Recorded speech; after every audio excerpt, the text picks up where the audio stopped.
Përshëndetje të nderuar zonja dhe zotrinj. Ja ku po ritakojemi sërish me mua Tirona Lilin, pikërisht këtu në kanalin ton Rrëfim e Jete, për të ndarë një rrëfim dhe për të ndarë një histori shumë të dhimbshme. Historia që do ta ndajmë sot bëhet fjalë për një vajzë e cila është rritur jetime, është rritur e vetme, është rritur pa prezencën të nënës, të babait, por është rritur me hallën e saj. Halla e saj ka patur një fatkeqësi tjetër që i ka vdekur burri dhe ka mbetur me 5 fëmijë. Edhe mbesën 6. Por halla ka bërë një diçka që ju do t'ju befasoj. Përshëndetje Tiranë. Fillimisht një herë faleminderit shumë që ke hapur këtë rubrikë që ne të ndajmë historitë tona, që ne të ndajmë jetën tonë, edhe ne të tregojmë dhimbjet tona. Unë jam një vajzë e re, një vajzë me shumë botë, një vajzë me shumë ëndra, dhe një vajzë po e them me shumë gojë, me shumë lumturi. Jam rritur pa nënën dhe pa babin. Të them të drejtën, prindërit i kam parë vetëm në fotografi. Nuk i kam shijuar, nuk i kam jetuar, sepse unë kam mbetur vetëm 6 muajshe, kur prindërit e mi kanë ndruar jetë. Ishte aksident shumë i rëndë që na e ndryshoi jetën tonë përgjithmonë. Gjyshërit kishin patur fatin e babit. Edhe babi im ishte rritur jetim, e kishte rritur xhaxha i tij. Dhe gjën më të shtrenjtë në këtë botë kishte vetëm hallën, motrën e vet. Kaluan ditët, kaluan muajt, unë po rritesha si një zogs, mes një nëne dhe një babait, dhe mes një familje shumë të madhe, 3 motra dhe 2 vëllezër, 5 fëmijë, edhe unë 6.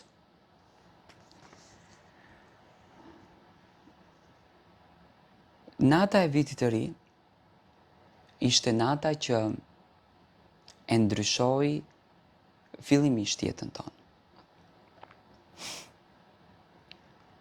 Duke dalur në qytet që të festonim, bora ishte goxha e madhe, makina na rëshket dhe babai im, që unë i thuaja baba, përfundon në vend, i ngjitur për një muri dhe në moment i vdekur. Hallën time, nënën time që unë atëherë dija, e kaploi trishtimi, e kaploi mërzia, e kaploi dhimbja.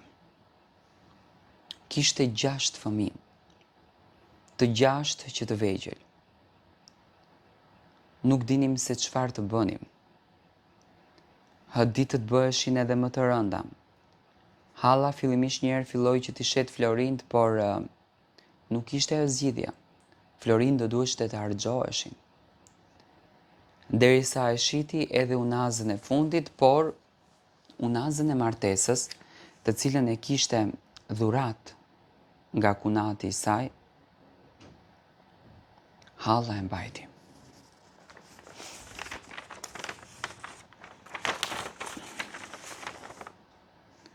Sa e rënd ishte. Ditët po kalonin. Vështirësi e madhe. Ne po shkonim në përshkolla, po rriteshim, po merrnim më të mirën e vetes tonë, mësonim, studionim, vetëm e vetëm që një ditë të bëhemi t'i ndihmojmë hallës tonë. Por varfëria po na kaplonte çdo ditë më shumë. Dhe nëna ime në atë kohë vendosi që të sakrifikonte, të na linte ne te komshiu për disa muaj dhe të shkonte drejt Italisë. Ajo shkoi atje tek një shoqe e saj. Punoi pothuajse për 1 vit. Dhe për 1 vit ne na ka mbajtur komshia që e kishim në lagje. Tek ajo në shtëpi jetonim 9 fëmijë. Imagjinoni çfarë njerëz, çfarë zemre. Pasi Halla, nëna ime, u arredua mirë, u pati një komoditet në Itali, fitojti edhe të drejtat të punës, vizën e punës, na mori edhe ne. Fillimisht jetonim një herë me nga 3 muaj, 6 muaj, dhe më pas rregulluam letrat që të jetojmë për gjithmonë. Nëna punonte nga 2 punë në Itali, ndërsa unë, si fëmija më i madh që isha, i ruaja fëmijët në shtëpi. Kur unë u bëra 18 vjeç, kemi kaluar në përvështirësi, ne të gjata, ditë të lodhshme, mami t'i dhimbshin këmbët kur vinte në shtëpi, ja bëja me ujë të ngrohtë me krip, tërë natën qante nga dhimbjet, por mundoheshte që të jetë me dinjitet dhe askujt të mos ia lëshoj dorën. Kur u bëra unë 18 vjeç, ime më thëriti në kafe. Edhe ma tregoi të gjithë të vërtetën, duke më treguar që unë nuk jam bia e saj, por unë jam e vllaut të saj. U lëndova, u tmerova, por njëkohësisht edhe isha e lumtur. Më duheshte 2 ditë që të ulem dhe ta mendoj mirë se si është e vërteta dhe çfarë ndodh. Por kur e kuptova që kjo hall për mua ka sakrifikuar jetën e saj, thash, pse të jem unë kaq mosmirënjohse dhe të shkatroj të mirën që ma ka dhënë Zoti dhe ta lëndoj hallën time. Dhe aty vazhdova për ditëshmërinë, aty vazhdova të jetoj si njeri, aty vazhdova të gëzoj, aty vazhdova të kënaqem, dhe aty vazhdova të jem falenderuese ndaj krijuesit dhe ndaj universit. Në Korik, unë do të kem dasmën. Ne tashmë kemi një jetë shumë të mirë, sepse jemi rritur të gjithë, punojmë të gjithë, jemi 6 fëmijë të gjithë në punë, nënën tonë e mbajmë si mbretresh, hallën tonë e mbajmë si princesh. Buri im më ka thënë që t'i bëj një surprizë. Ta marr në Zvicër tek unë dhe të jeton me mua. Për shenjë falenderimi që më ka rritur, por halla është pak tradicionale dhe nuk dëshiron. Dua të marr mendimin tuaj, më shkruani në një koment. Si t'ja mbushun hallës mendjen që halla të vi të jetoj me mua.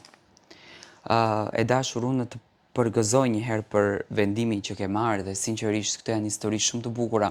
Njerit janë dhe histori shumë frymëzuese që të frymëzojnë, të japin emocion, të japin kënaqësi.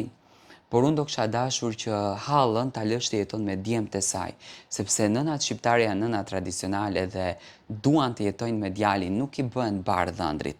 Bash dua të marr mendimin tuaj.